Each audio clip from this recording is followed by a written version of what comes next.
How's it going, guys? This is Sidney Cumbie with yet another makeup video.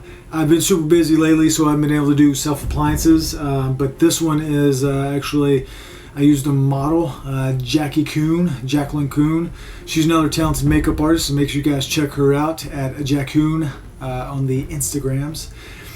But this makeup was fun. It was last minute. We started at maybe 8 o'clock at night, 9 o'clock at night. We used RBFX Prosthetics, just some very small RBFX Prosthetics, but still really sold the zombie on this thing.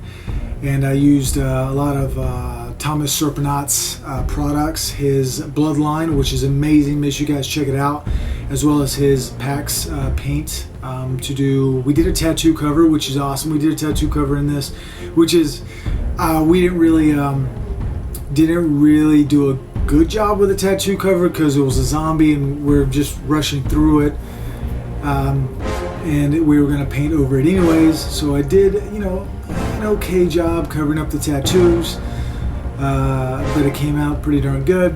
So we used his packs for that, and his packs for the prosthetics, and we used PPI Palettes, skin tone palette, as well as I think the zombie palettes and maybe the effects palette for this makeup, as well as a little bit of European Body Art airbrush. So I also did the wardrobe in this. I did sort of a full body zombie. We did a little bit of extra video. We were sort of delirious towards the end of this because it was pretty darn late. It's pretty darn late when we did this. We finished maybe around 3 o'clock in the morning. So I hope you guys enjoy this video. I know I had a blast doing it. Jacquelyn, she enjoyed being a zombie, even though it was late and she didn't enjoy the contacts that much. So hope you guys enjoy the video.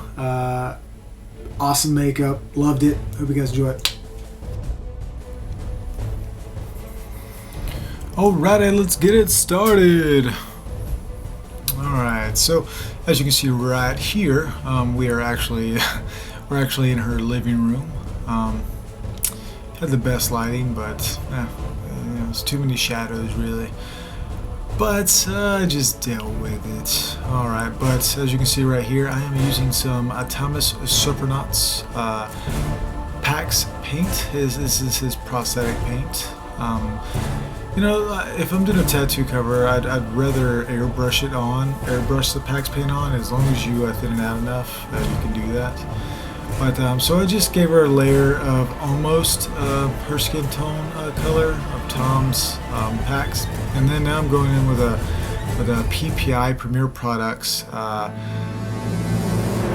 flesh tone palette, and I'm just stippling it on with just a stipple brush. And as you can see, you see a sort of a harsh line near her chest, but then again, I wasn't really trying to make it look so good. I was going to go over it with a pale color anyways, so I mean, it's an alright cover up, but definitely not what you want if it's not going to be a zombie.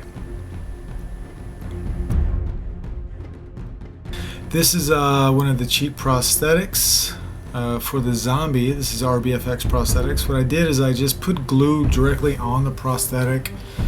I sort of put a layer, just not on the edge, but kind of close to the edge. I positioned it on her face and I just stuck it there. And as long as the Prozade is sort of wet, it's gonna be able to pull back up. So I put it down, I made sure it was in the right position, and if I needed to pull it back up, I could easily just sort of lift it. And so I was lifting it and I was putting a little bit of Prozade up under it, and now I am actually putting down the edges. And the good thing about foam latex prosthetics is that if you put Prozade on the edge of the prosthetic, it will lay down the edge because it will seep through the prosthetic and adhere to the skin. And so as you can see right here, I had it placed on her face and I picked it up and I put it back down because I didn't like where it was laying, so I just picked it up and I put it back on.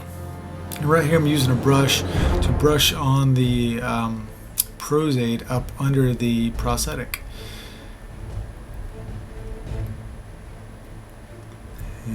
I'm still lifting and applying. You can do this with some tweezers. It's kind of convenient to have tweezers to use this to sort of pull it up so you don't get your finger stuck to the prosthetic. But I was just using my hand because I like to use my hand when I lift up the prosthetic. More control. Alright, so again I was going over the edges. And now, you know, I sort of got, you know, a little paint happy. I wanted to go in with airbrush. You know, generally I go in with an airbrush after I put down the packs on the prosthetic, and I was like, oh yeah, I sort of just went too quick and used an airbrush. So I'm going to change it up in just a bit, and I'm going to put the packs on the. I'm unpaxing the prosthetic right now because you want to seal up the foam latex before you put a paint on top of it. And so I'm using Thomas Surprenant's packs again. I'm not really trying to match her skin tone because again I'm going to go over with a lighter color, but I get a roundabout color that's close to hers and I put it on there.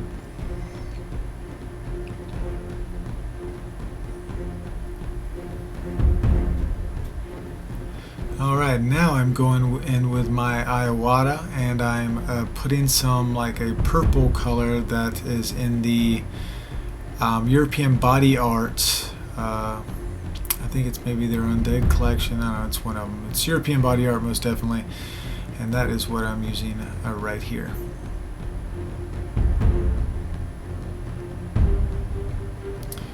You know, just I'm actually sort of sculling her out. I'm sort of highlighting the sort of shadows of the skull up under her eyes, around the nose, the mouth, the side of the temples, the neck area.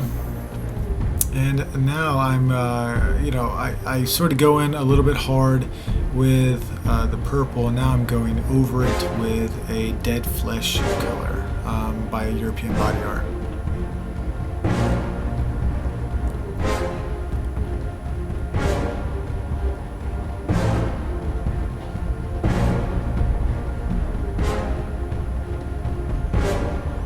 Again, just sculling her out. And I think I'm doing a little bit more purple. And going over still with the dead flesh. It's like almost like a yellowish jaundice flesh color.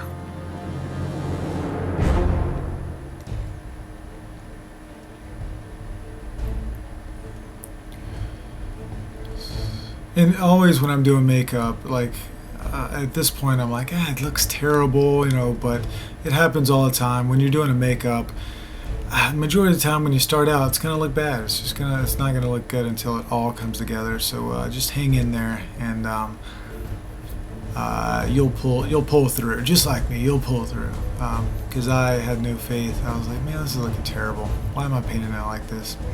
So I did, you know, a layer of the dead flesh. It looks all right. It's not bad. I'm only painting the front of her. I don't need the back of her painted. I got lazy. Maybe I'm saving some makeup. But now I'm going in. Yeah, as you can see, I'm speckling. I'm using Premier Products palettes. I'm just speckling some different colors that I like to use to speckle with all over, you know, just to give her a grungy look, break up the skin, give it that dead skin look. And it's just alcohol-based palettes. I'm mixing, you know, maybe I don't know what I use, yellow, blue, maybe purple, maybe, you know, and just maybe a brown. I don't know. You know, it varies. It's just I go with the flow when I do this stuff. And so I'm just breaking up the skin, putting different colors in there. Going back in around the eyes with some more European Body Art, and around the lips, just to darken things up. You know, I work in layers, you know, and again, like I said, is just going with the flow and seeing where it takes me. And doing some highlights, you know, just some sort of stress spots. adding purple, you know, to the fingers and stuff like that, to some spots that I needed to. Throwing in some more colors with spattering, you know, again doing layers upon layers, breaking everything up.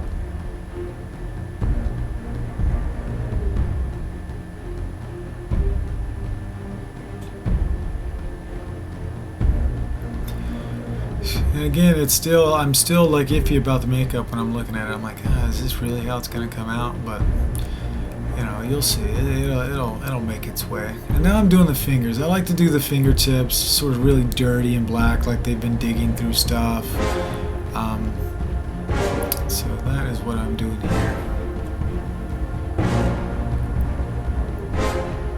Now the hair. So basically all I'm doing with the hair, I just want the hair to look ratty and nasty.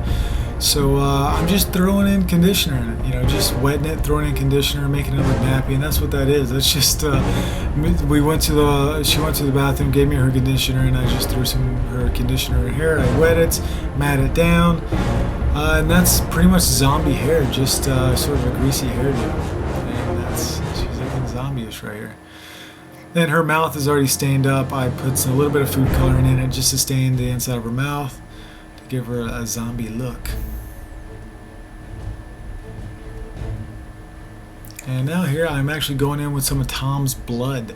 He has a blood kit. It has gel bloods. You know, it has some nice drying red blood in there. You know, vein blood, some black blood. It has, you know, a nice set of blood that Tom has, which you can get from fxwarehouse.info. And you know, you don't want to go overboard with blood. Like, you know, you have a zombie, you think you're gonna want to put a ton of blood in there, but just don't do it. You know, be strategic with your blood. Don't add too much. I'm only adding brown black blood. Because I want her to look grungy and I don't want her to look fresh. I want her to look like she's been dead for a little while. That's why I added these prosthetics. And I put a little bit in her hair, just give her a gunky feel up there. And this blood, the good thing about this blood is the gel blood is when you put it on there and you spurt a little bit of water on it, it runs and it looks really nice and thins out. And that's what I'm doing right here. I'm sort of dabbing it away, painting it on, squirting a little water on it, using Q-tips to put it on there. It's just, it's looking good. See how it's running down her neck and everything? So I just put a little bit on there. It's a little dark, and then I spritz a little bit of water on it.